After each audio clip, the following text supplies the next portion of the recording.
আসসালামু আলাইকুম everyone, welcome back to my channel. আশা করছি আপনারা সবাই অনেক বেশি ভালো আছেন। আমি আলহামদুলিল্লাহ ভালো আছি। আজকে আমি আমার ব্লগটি শুরু করছি বিকেল থেকে। তো বিকেলবেলা বরাবরের মতো চলে এসেছিলাম ছাদে। আর ছাদে আমি দুইটা মরিচ গাছ লাগিয়েছিলাম। আপনারা এর আগের ব্লগগুলোতেও দেখেছেন অনেকেই হয়তো বা। তো হঠাৎ লক্ষ্য করলাম যে সেই মরিচ গাছগুলোতে বেশ কিছু মরিচ ধরেছে। তো ভাবলাম যে গাছ থেকে কয়েকটা মরিচ তুলে নিই, তাহলে ভাতের সাথে খাওয়া যাবে। এরকম গাছের টাটকা মরিচ ভাতের সাথে খেতে কিন্তু বেশ ভালো লাগে। আর এদিকে আমরা কয়েকদিনের মধ্যে বাসাও শিফট করব, তো ওই জন্য ভাবলাম যে গাছে যে সবজিগুলো আছে আগে থেকেই তুলে ফেলি। তো ওই জন্যই মূলত আমার মরিচগুলো তোলা। আর পাশে একটা টমেটো গাছে কয়েকটা টমেটোও ধরেছিল, তো সেগুলোও তুলে নিয়েছি। আসলে অনেক সময় দেখা যায় যে বাসা শিফটিংয়ের সময় গাছগুলোর অনেক ধরনের ক্ষতি হয়ে যায়, তাই আগে থেকেই গাছগুলোকে একটু হালকা করে দিলাম। আর এই যে দেখতেই পাচ্ছেন আমার এই টমেটো গাছটাতে কয়েকটা টমেটো হয়েছিল, তো সেই টমেটোগুলোও আমি তুলে নিয়েছি। যদিও টমেটোগুলো কিন্তু একদমই কাঁচা, এখনো পাকেনি, তো ভাবলাম যে তাও তুলে ফেলি। আর এদিকে আমার সব গাছগুলো মোটামুটি টবে বা ছোট ছোট বালতিতে নেওয়া হয়ে গিয়েছে। আর প্রত্যেকটা গাছই মাশাআল্লাহ একদম ঠিকঠাক আছে। তো যাই হোক, এদিকে আমি বাসায় চলে এসেছি। আর এখানে জারিফের বাবা অফিস থেকে আসার সময় বেশ কিছু ভাজা পোড়া এনেছে, সাথে দুইটা ভুট্টা পোড়ানো এনেছিল। এটা আমাদের কাছে বেশ মজা লাগে খেতে।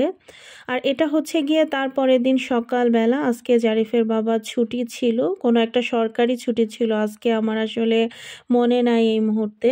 তো আমরা ছাদ থেকে কিছু কিছু গাছ নিয়ে আমাদের নতুন বাসায় নিয়ে যাচ্ছি, কারণ ওখানে আমরা দেখতে যাচ্ছিলাম যে সবকিছু ঠিকঠাকভাবে ক্লিন করা আছে কিনা। আর এদিকে আমাদের বাসা চেঞ্জ করার মাত্র 2 দিন বাকি আছে। তো আজকে আসলে আমি আর বাসায় কিছু রান্না করিনি, কারণ ওই বাসা দেখতে গিয়েই আমার অনেক সময় চলে গিয়েছে। তাই দুপুরে আজকে আমরা বাহিরের হোটেলেই খেয়েছিলাম।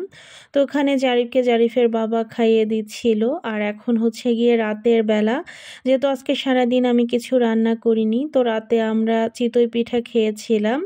তো চিতই পিঠা খেলে আসলে রাতে ভাত খাওয়া এমনিতেও যায় না, তো এখানে আমরা নর্মাল চিতই পিঠা, তারপরে ডিম চিতই পিঠা এগুলো খেয়েছিলাম। আর এদিকে জারিফের বাবা তারা দুজনে মিলে চা খেয়েছিল। তো এখানে চা বলতে দুধের পরিমাণটাই বেশি ছিল। তো এখানে আমার ছেলেকে দেখতে পাচ্ছেন, সে চা খাওয়ার জন্য কিভাবে চাতে ফু দিচ্ছে। আর এদিকে জারিফের বাবা তার ছেলেকে একটু ভয় দেখাচ্ছিল যে সে দুটো চাই খেয়ে ফেলবে। আর এদিকে জারিফ তো সেটা দেখে কান্নাকাটি শুরু করে দিয়েছে। আর এখানে দেখতে পাচ্ছেন জারিফ বেস্ট বাই থেকে দুইটা মাশমেলো নিয়েছে। আর এটা হচ্ছে গিয়ে তারপরের দিন সকালবেলা। তো আজকে আমি সকালবেলা ঘুম থেকে উঠে চলে এসেছি আমাদের নতুন বাসায়। এখানে আসলে দেখতে এসেছিলাম যে সব কিছু ঠিকঠাকভাবে ক্লিন করা হয়েছে কিনা। তো আমাদের নিচে যে কেয়ারটেকার ভাইয়া আছে, তো উনি বলছিল যে এখনও রান্নাঘর আর ওয়াশরুম দুইটা ক্লিন করা হয়নি, কিছুক্ষণের মধ্যে লোক এসে ক্লিন করে দিয়ে যাবে।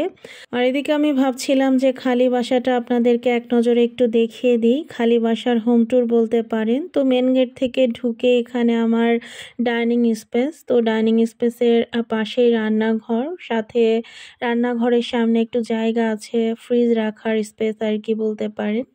তো এই যে দেখতেই পাচ্ছেন রান্নাঘরটা কিন্তু বেশ ময়লা হয়ে আছে, তো লোক এসে কিছুক্ষণের মধ্যেই পরিষ্কার করে দিয়ে যাবে বলেছে ভাইয়াটা আর কি।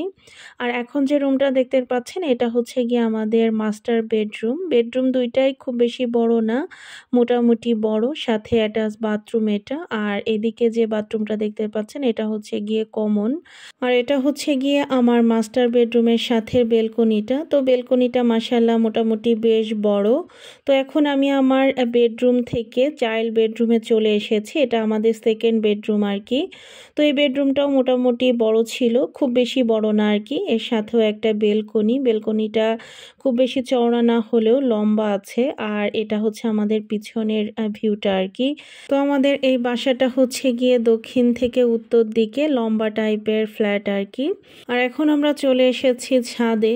তো ভাবলাম যে ছাদটা আপনাদেরকে একটু দেখিয়ে দিই। তো এই বাসার ছাদটাও কিন্তু মোটামুটি বেশ সুন্দর, এখানে বসার স্পেস আছে। আর চারদিকটা বেশ খোলামেলা ছিল। আফতাবনগরের ম্যাক্সিমাম বিল্ডিংই বেশ খোলামেলা।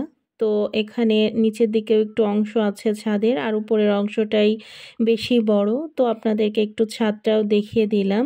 তো আপনাদের কাছে আমাদের এই নতুন বাসাটা কেমন লেগেছে অবশ্যই কিন্তু কমেন্টস করে জানাতে ভুলবেন না। তারপরে ওখান থেকে আমি আবার চলে এসেছি আমাদের এই পুরাতন বাসাতে। এখানে দেখতেই পাচ্ছেন এসি খোলার জন্য লোক চলে এসেছে, আর এদিকে আমাদের জানালার পর্দাও দু একদিন আগেই আমি খুলে নিয়েছি, খুলে ক্লিন করে রেখে দিয়েছি। আর জানালাতে আপাতত কাঁথা টাঙিয়ে রেখেছি। আর এখানে এই প্লাস্টিকের যে জিনিসগুলো দেখতে পাচ্ছেন সবগুলো আমি আজকে খুব ভালোভাবে ক্লিন করে নিয়েছি, যেহেতু আমরা আগামীকালই বাসায় শিফট করতে যাচ্ছি। আর এদিকে কিছু কিছু টব নিয়ে গিয়েছি ওখানে, আর কিছু কিছু এখনও রয়েছে। তো যাই হোক, এখন হচ্ছে গিয়ে বিকেল বেলা, আর আজকের এই বিকেলটা ছিল আমার এই বাসার শেষ বিকেল। তো প্রায় সময় তো আমি এই বেলকনিতে এসে বসে থাকতাম, অনেক সময় কাটাতাম। তো আজকেও আমি এই বেলকনিতে বসে অনেকটা সময় কাটিয়েছি, যেহেতু আজকে আমার শেষ দিন ছিল, এবং আজকের পর থেকে আপনারা হয়তো বা আর কখনোই এই বেলকনিটা দেখতে পাবেন না। আর এই বেলকনিটা আমার খুবই প্রিয় একটা জায়গা ছিল। তবে আমি সবসময় একটা কথা মানি এবং মন থেকে বিশ্বাসও করি যে আল্লাহ তাআলা আমাদের জন্য যা কিছু করেন মঙ্গলের জন্যই করেন, এবং আমার জন্য আল্লাহ তাআলা যেটা রেখেছেন সেটার জন্য আমি অনেক খুশি, আলহামদুলিল্লাহ। তো এটা বলেই আমি আজকের ভিডিওটা শেষ করছি। সবাই ভালো থাকবেন, সুস্থ থাকবেন, আমাদের জন্য দোয়া করবেন। আল্লাহ হাফেজ।